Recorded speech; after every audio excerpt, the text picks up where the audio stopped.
All right, so today I'm going to be talking about the endless cycle and frustrations of job hunting. Um, yeah, it feels like an endless cycle of applying and waiting. And the more I get on there and just search, I don't even think the problem is applying anymore. It's not finding a job. I don't even think it's that anymore. I think it is more of the waiting game. Like that's my frustration right now. It's the endless application process of you finding a job. So here's what I'm saying. Let's dive into it. It's when you find a job, right? And say you find something like, oh, this look like this would be a perfect fit for me. They ask for so much now. Like, jobs now want you to have a cover letter. They want you to have references, which I do. I have a cover letter, which I do. But then I have to update the resume because I talked to y'all about keywords for each job. It's different for each job description. You want to have those keywords that they have in the description in your resume. It makes it easy for, if they're using the automation robot to check your resume and it's not really HR or no recruiter, it makes it easier for that bot to realize, okay, he has some of the things that we want, and then they'll pull it. But the problem with that is you want all this you want cover letters, you want the resume, you want the references, you want, and if I was to apply at a photography place again too, I have a hard drive with my work on it. I also have a folder full of pictures of my work. I do all of this, go to the interview, and then, or not even do the interview. Let's just say I go through the application process just to potentially not get a response back. And you do this or try to do this with multiple jobs a day, it almost feels like a waste of time. And a giant one at that. And then here's the kicker, right? It's not even that. Even if you take hours filling out these forms and you get it just right, you do what you're supposed to do, nothing happens. Nothing happens. You hit submit, and it feels like a bunch of nonsense. It just feels like it vanishes in the air. And I know not everybody's blessed like that, but when I can go do my own thing and make the same amount I would if I was to just go punch in. It doesn't make sense to me anymore.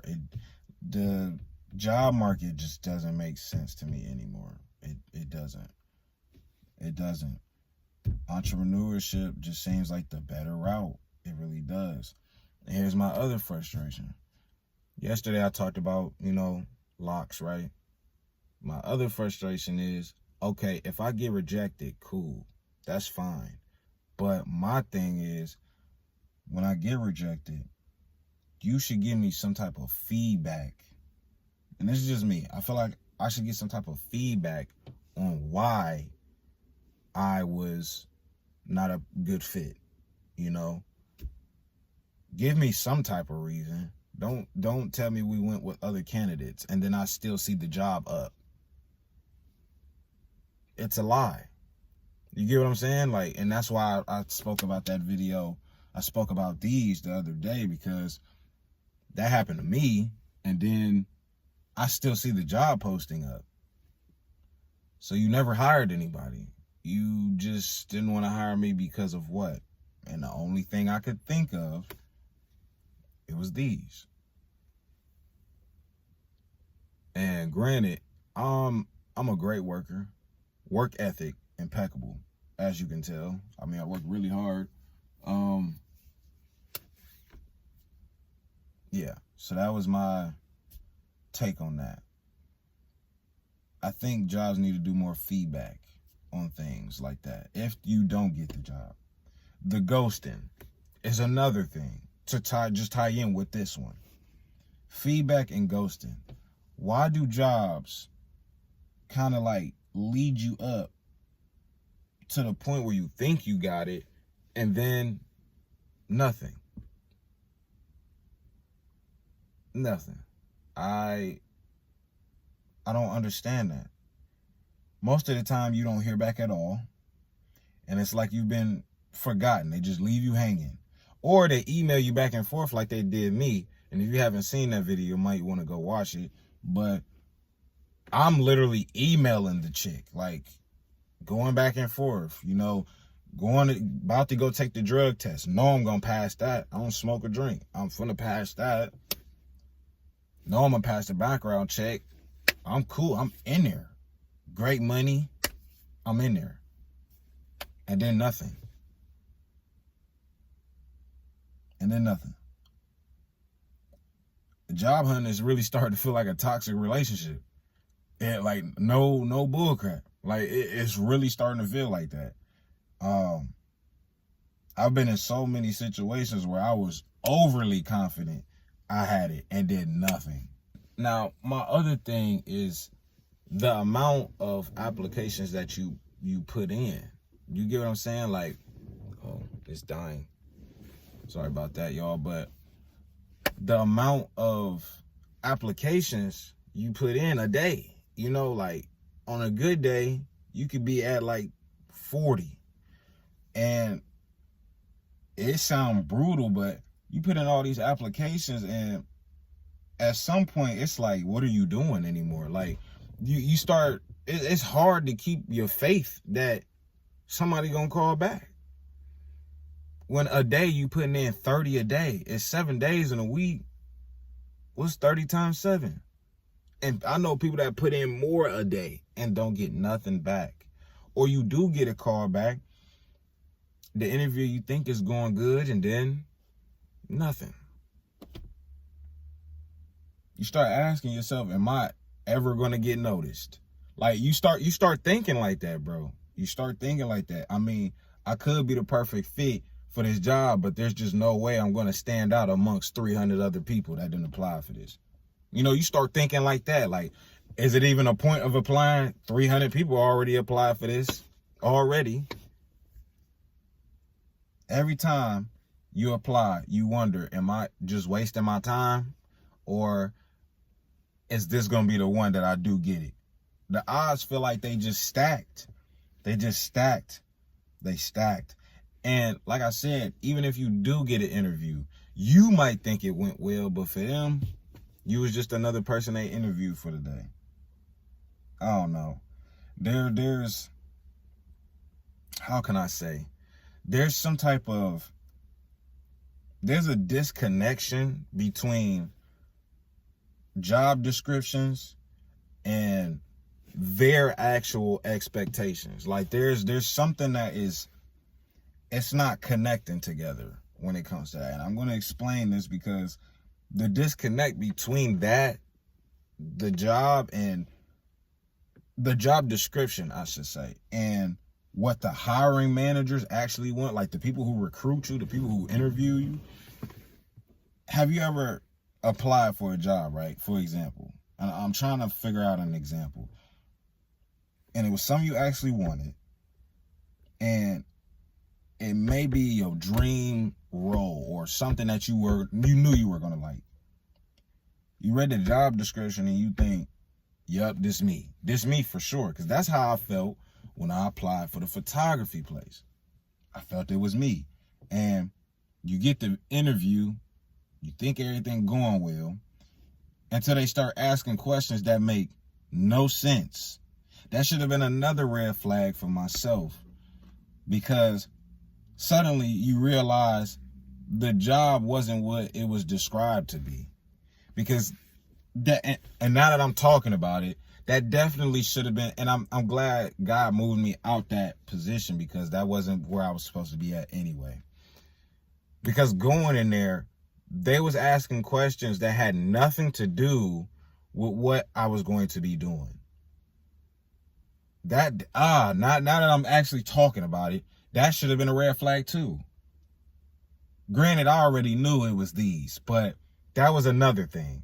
You're asking me not anything about the wedding shoots. You're asking me about photography for like your company, like to do like renovations, like for your company. It wasn't nothing to do with like, I had to go like to a wedding bash, record the wedding.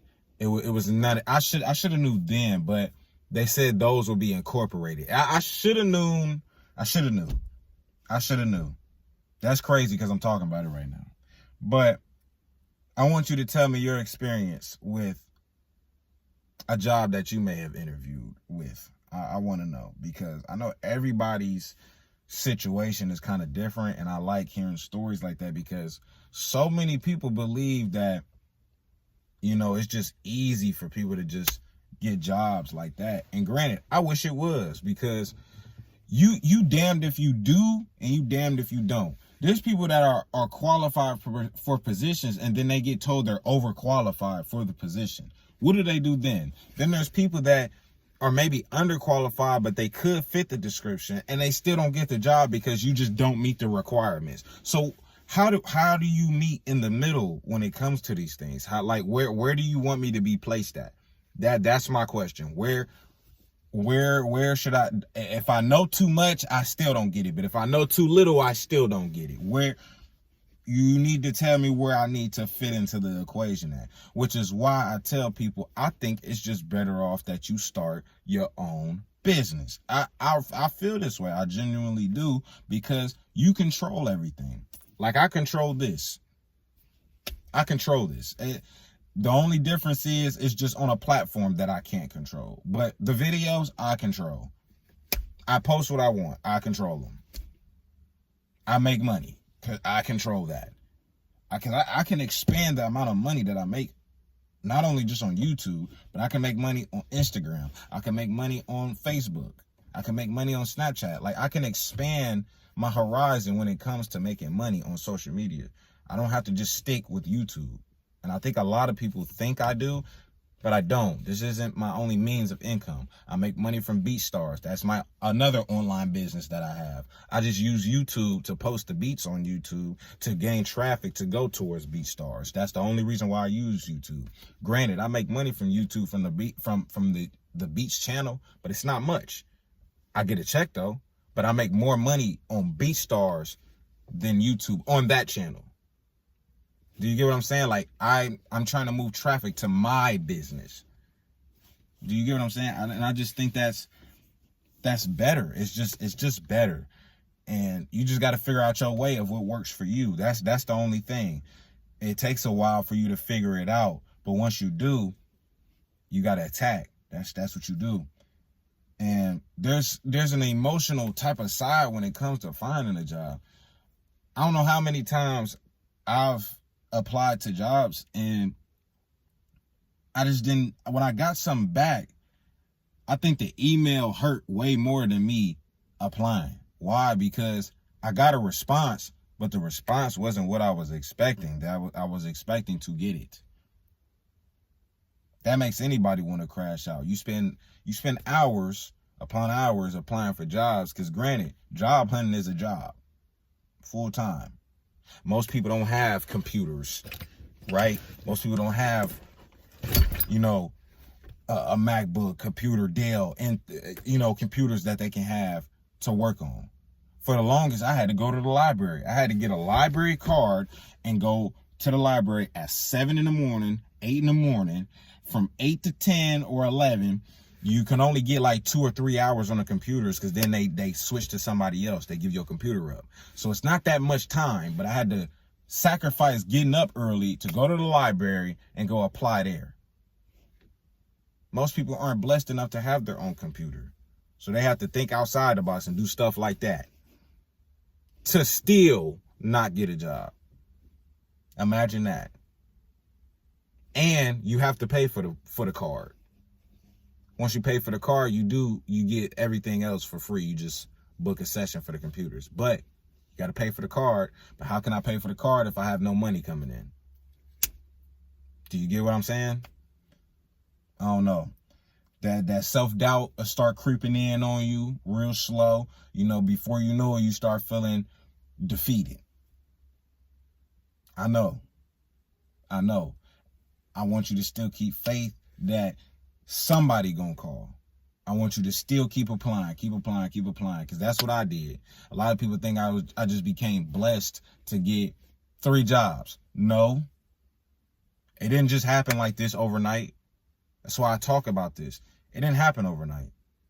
It didn't. Before those jobs, I was an intern at a studio, not getting paid. I was an intern.